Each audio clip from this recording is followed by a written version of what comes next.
Muito obrigado, Sr. Presidente. Sr. Presidente, Srs. Membros do Governo, Sr. Ministro das Finanças. O Sr. Ministro das Finanças, na abertura deste debate, disse, e muito bem, na nossa opinião, que cabe à classe política fazer escolhas. Cabe particularmente ao Governo, aliás, fazer opções e depois, como mandam as boas regras em democracia, dessas opções prestar contas a esta Casa e prestar contas à sociedade portuguesa. E, portanto, Sr. Ministro, é precisamente sobre as suas escolhas, sobre as suas opções e as opções deste Governo que tenho e trago aqui alguns pontos que gostaria de questionar ao Sr. Ministro, aliás, algum deles em tom de reforço, porque o Sr. Ministro, como já aqui foi dito, fez questão de omitir ou de não responder a grande parte daquilo que foi dito e, numa outra mão, de fugir àquilo que são evidências óbvias que constam neste Orçamento de Estado.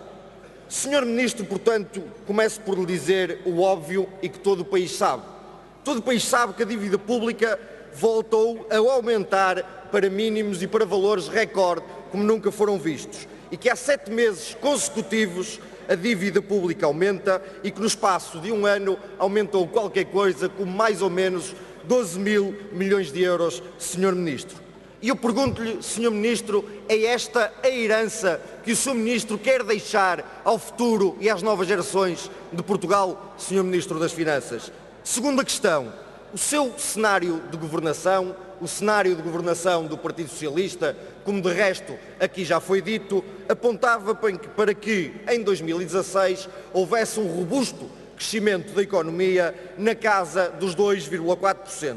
Soube-se hoje, como se tem sido público ultimamente, que o crescimento para este ano de 2016 estará bastante próximo do nada, ou seja, irá situar-se precisamente na casa de pouco mais de 1%, Sr. Ministro, quando precisamente no ano de 2015 o crescimento foi, aliás, superior e foi de 1,6%.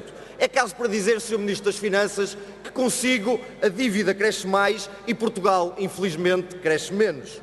E eu pedi-lhe, Sr. Ministro, que justificasse isso a essa Câmara e, sobretudo, que justificasse isso às novas gerações do país.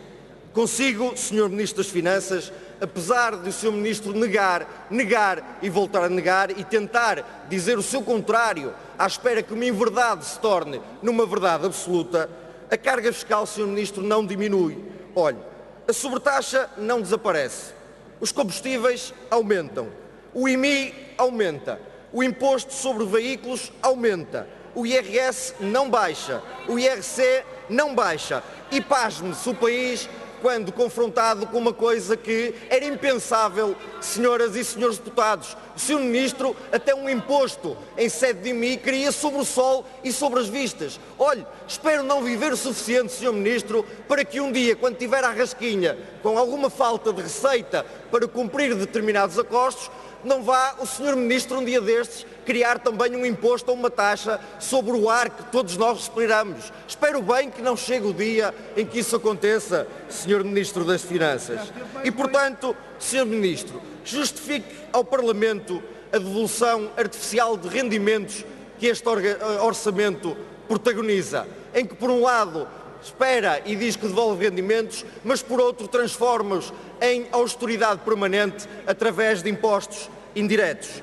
E, Sr. Ministro, o que é que o Sr. Ministro tem a dizer ou a oferecer aos jovens portugueses? É o desinvestimento na educação que aqui já foi referido?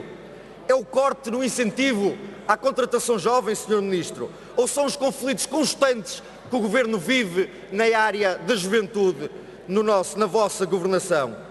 É isto que os senhores deixarão às gerações vindouras? Mais dívida, mais impostos?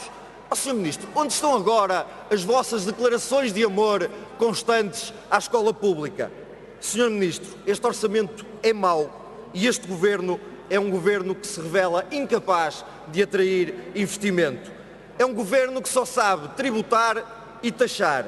Tributar e taxar ainda mais as habitações, tributar e taxar ainda mais o trabalho, tributar e taxar ainda mais o consumo, tributar e taxar ainda mais o investimento, Sr. Ministro. É caso para dizer que a vossa receita é sempre a mesma, é em taxar, Sr. Ministro, em taxar.